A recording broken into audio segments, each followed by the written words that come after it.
முருகா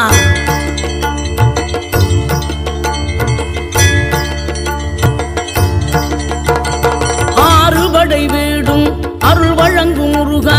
அருகே நீ ஓடோடிவா மூவிரண்டு முகம் சொலிக்க ஆறிரண்டு கரங்களுடன் ஆதரவு தர ஓடிவா ஆறுபடை வீடும் அருள் வழங்கும் முருகா அருகே நீ ஓடோடிவா மூவிரண்டு முகம் சொலிக்க ஆறிரண்டு கரங்களுடன் ஆதரவு தர ஓடிவா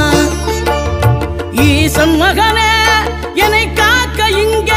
உனையன்றி வேறாரையா நெஞ்சார நான் நினைக்க பஞ்சாமிர்தம் கொடுக்கும் ஒரு தெய்வம் நீதானையா ஒரு தெய்வம்